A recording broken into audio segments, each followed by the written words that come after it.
In this week's video, I'm going to show you how to make this delicious vanilla choc porter. This is a screenshot of my Beersmith recipe. I've uploaded the link to this recipe so you can download it yourself. Even if you don't use Beersmith, the file should still work in the applications that you use.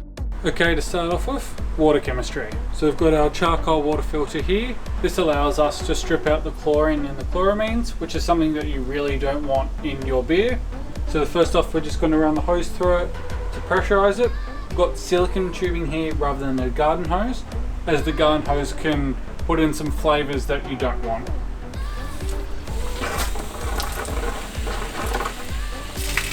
So just letting that pass through. Alright, we're going to fill our Robobrew up to the 20 litre mark.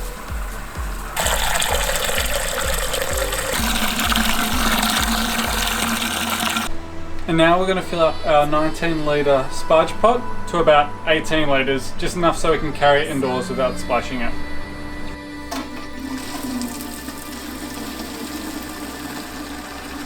For the second part of our water chemistry, we've got some calcium sulfate here. So this will increase the maltiness of the beer, as well as lowering the pH a little bit, which will increase our mash efficiency. So to keep this really simple, we're just going to use a teaspoon.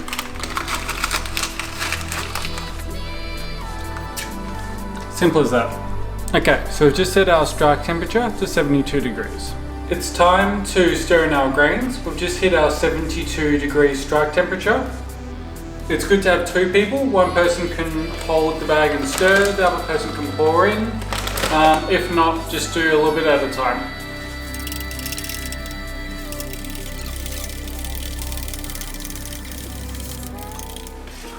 So just giving this a really good stir, making sure there's no dough balls, everything's integrated really nicely. I'm just going to do a handful of rice hulls. Adding these in really helps control the flow, makes it really smooth and consistent, and stops any stuck sparges, which are a nightmare. So one handful, stir them in, and that's all you need.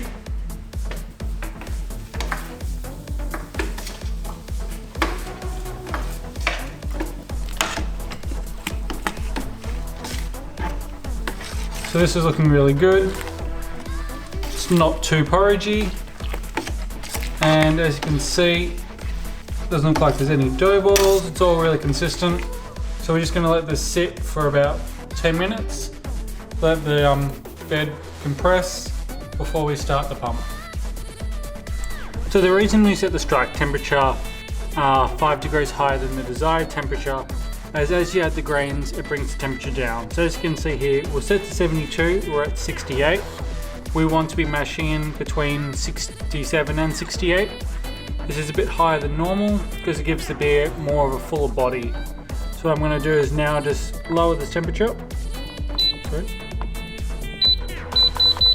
Down to our 67. I'm going to turn on just the 500 watt, and that should control the temperature nicely. We'll see you in 10 minutes when we're turning on the pump.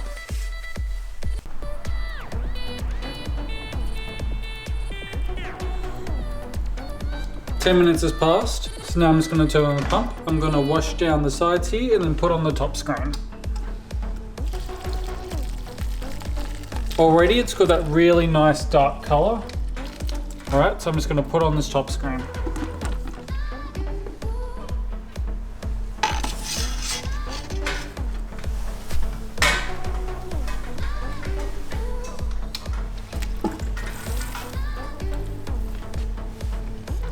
Down a little bit. So what I'm aiming for is for the level to be just above these notches here, and then so I won't really be going down the overflow tube. It's just a nice sort of marker that I look for, and I like to run the tubing just sort of along the top here, just like that. Alright, so that flow is looking quite quick. So let's just slow that down a little. Alright, so in 20 minutes we're going to give it a stir, just making sure that everything's incorporated properly, it's not doing any channeling, which is where the water flows through certain sections of the grain rather than the whole grain evenly. So in 20 minutes we'll come back, give this a stir. So it's been 20 minutes and now it's time for our first stir. So I've just turned off the pump, strained out really nicely. I'm really happy with that colour. It's nice and smooth, good consistency.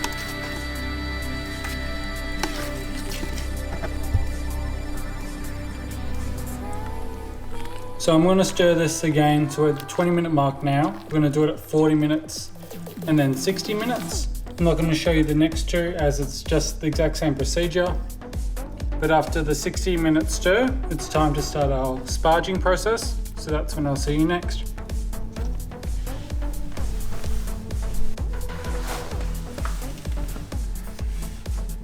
So we've just done our final 60-minute stir, so now it's time to mash out. So we're going to raise the temperature to 77 degrees and then let it sit at 77 degrees for 10 minutes.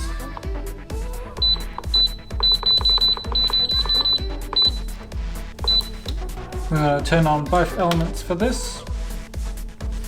After it's sat at 77 degrees for 10 minutes, we're then going to start sparging. So we've been at our mash out temperature of 77 degrees for 10 minutes now. So we're going to raise our grain basket and remove our brew in a bag. We've got this here to capture any little bits of flour, any of the grains that have gone through. So what we're going to do is I'm going to lift this up, Ellie's going to take it straight outside and we're going to start sparging. Alright, to sparge we've got our water here at 80 degrees. So we're just going to do 1 litre at a time. We don't want to stack it up too much, we just want to do it nice and slowly.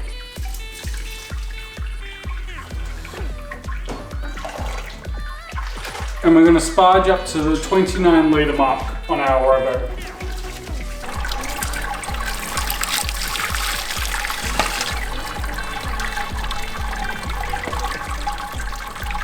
So for hopping, we've got 13 grams of our Magnum hops. We're going to do a first wort hop, which is where you hop at the end of the sparge rather than at 60 minutes. This gives you a more even bitterness. We're going to put these hops in loose because you got there too, Pash? So we're going to put these hops in loose as we're only doing a small hopping today. We don't really need the hop spider. So we're just going to put them in now and set the boil temperature of 105 degrees. So we're nearly at the boil. So what I'm going to do is just run the pump here through the strainer. So this captures any sort of loose grains that are sitting on the bottom of the element. These are grains that you don't want in the boil as they'll cause some sort of off flavors. So this is an easy way just to strain them out. And as you can see here, we have some small bits of grain. And that's a good sign that there's not much, but yeah. This is just an easy trick to do to get these little bits of grains out of your boil. So approaching the boil now, and I'm just being very careful that this isn't going to boil over. So this is something that happens when you've got a lot of proteins. So what you do is just turn off the heat elements, let it subside. And as you can see from that was pretty close.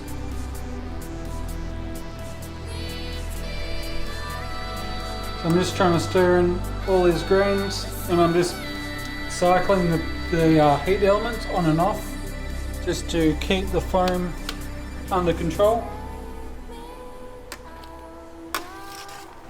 So now that we're at our boil, I've set our timer for 40 minutes as we have a 20-minute hop addition, and then our final hop addition is at 0 minutes, and then we're going to start our cool down.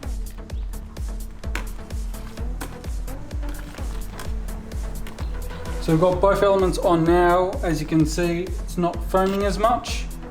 The foaming is something that generally happens at the very start. And there's just lots of proteins. It's called the hot break. And I'm happy with how this is looking. So I'm just gonna watch it, make sure that it doesn't start foaming up again. And it's looking pretty good to me.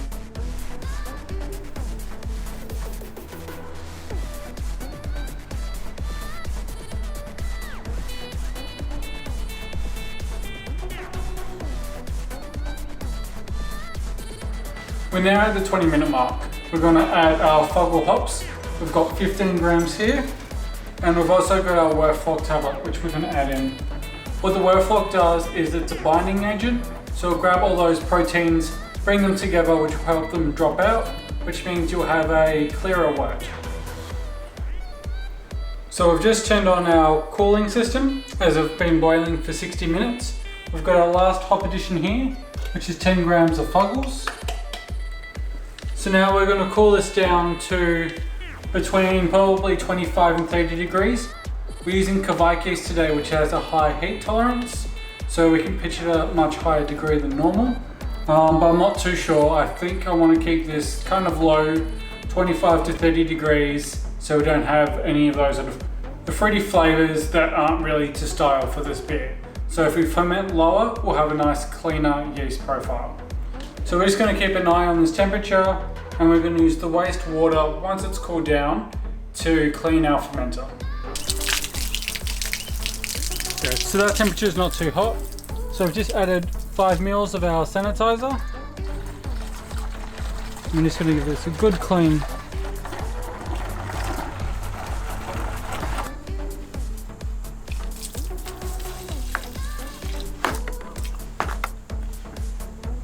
Alright, so we're just going to let that sit until the temperature of the wort is down to 25 degrees. We're now at 30 degrees on here.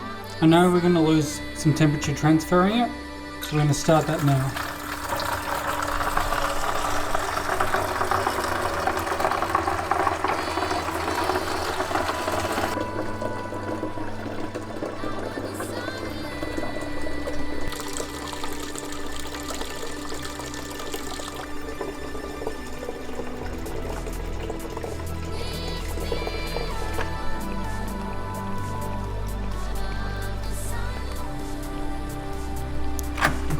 So I've just about filled this up. Now is a good time to take a gravity sample.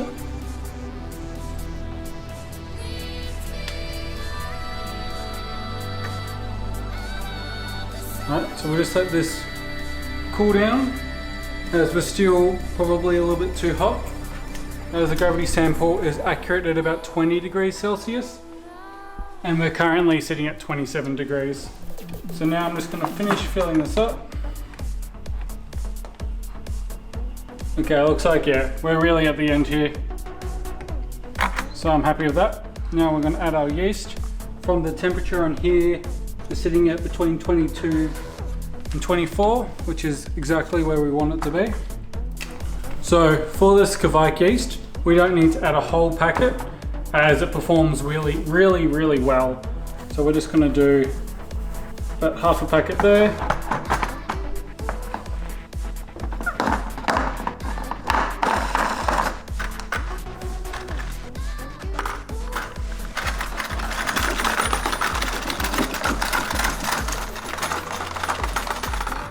Alright,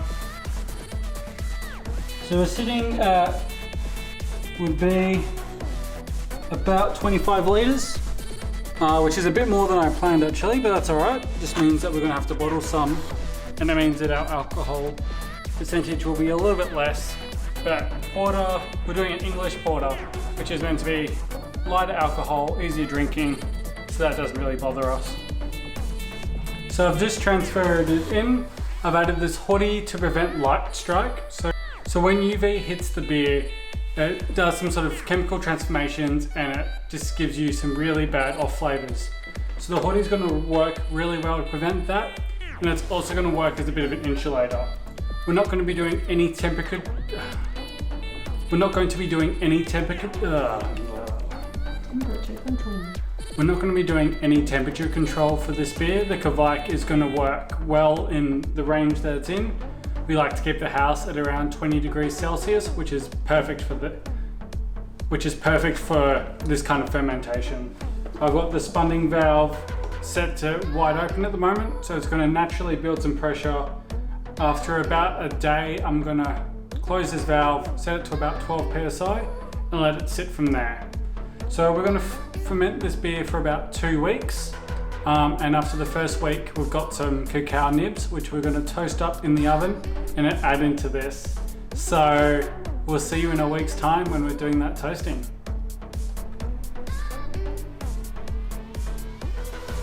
Alright, so we're at about 10:45, which is a little bit lower than we expected, but of course with the extra volume, that's what you get.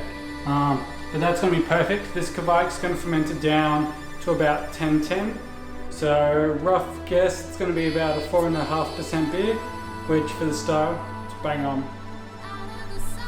So it's been 24 hours now, and as you can see, I've got a nice thick krausen here. There's a lot of yeast activity whizzing around.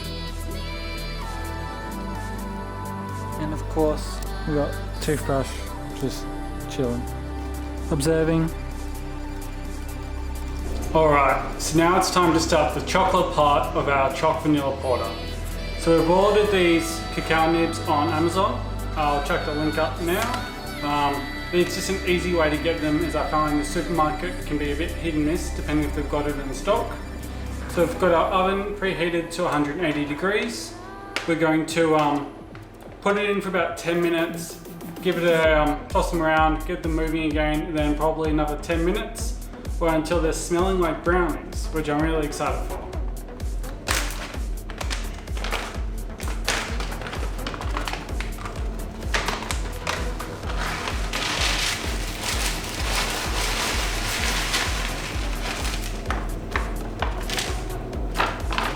So we'll just spread these out, get it nice and even.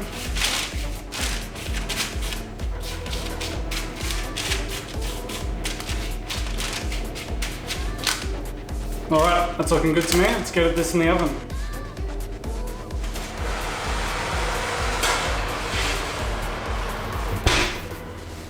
Alright, we'll see you in 10 minutes.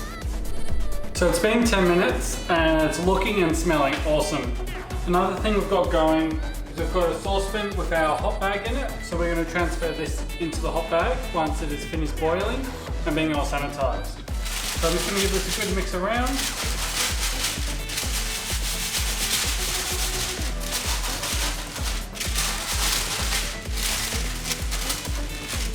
Alright, spread it out again.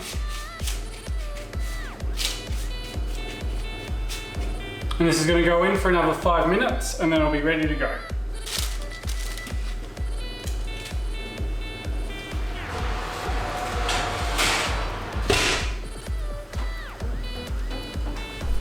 So it's been 5 minutes and it's smelling awesome. So now we're going to transfer it into our hot bag and then into the fermenter. Alright, so let's get this lid off. We're going to put this in for 3 days. And then it's ready to keg.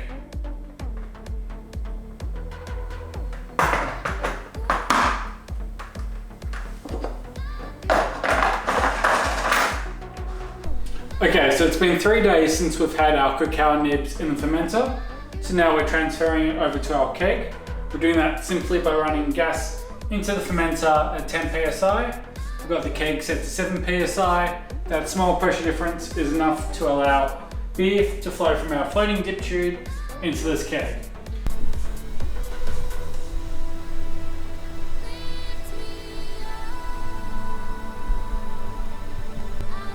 So the keg is nearly full now. We're about to transfer over to our 2-litre mini keg so we can use the rest of this beer. It's a bit of organised chaos in here, as you can see, but we've just put our porter in. We've set it to 35 psi. We're going to burst carbonate it for 24 hours, give it a taste, and then we'll dose it with some vanilla. So that's when we'll see you next. See you then. G'day everyone. So it's been about a month since we've last kegged the beer. As you can see, it's looking absolutely delicious. It's really roasty. Being an English porter, it's more just not really floral at all. It is just really down roasty. But of course, being a vanilla porter, it's definitely just lacking a little bit of vanilla. So what we're doing today is we're trying to work out how much vanilla we need to add to this keg. So what we've got here is a little pipette. It's got markings from 1 ml to 2 ml. So I think what we're going to do is start off just doing half a ml at a time, dosing the glass, till we get the right level, and then once this is good, we'll add some straight to the keg. I've chosen to use a really good quality vanilla essence that we've used before, sorry, vanilla extract. Yeah, just make sure that you're getting a good quality vanilla. It makes it all better.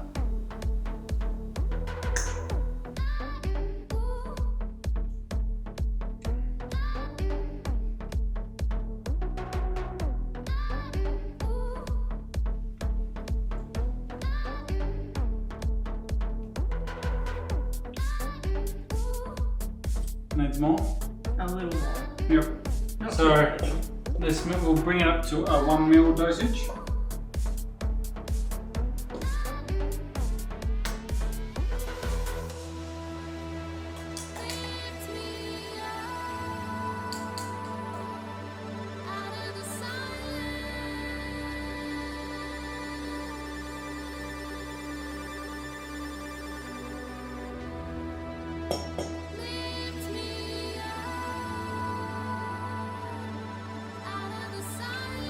I think that's pretty spot on. 1 ml seems to be about the right level for that. What do you reckon? I agree. So the good thing about this beer is being a British porter, there's no lactose. It's not meant to be a sweet beer. It's meant to be subtle. It's meant to complement everything. And I feel like 1 ml of essence allows us to sort of have those flavors.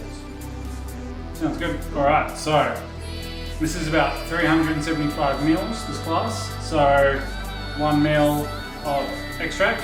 So I'm just going to do some quick maths. It's a 19 litre keg, so let's figure out how much we need. So I've done the quick math. We need 50 mils, and I feel like we got kind of lucky because this is a 200 ml bottle and it's about a quarter of the way done. So the benefits of adding all of this meat in means we don't have to worry about sanitizing. We can just pour it straight into the keg, shake it up, and it's ready to go. So I feel like that's what we're gonna do. It's homebrew, like things don't have to be exact. You just get it close and you're good to go. So let's add this in. We shall smoke.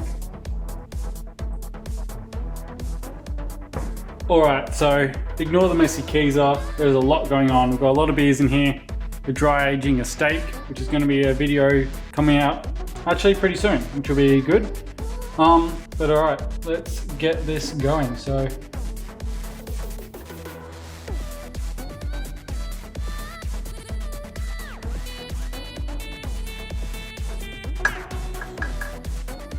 oh, that is fizzing up. Let's get this back on.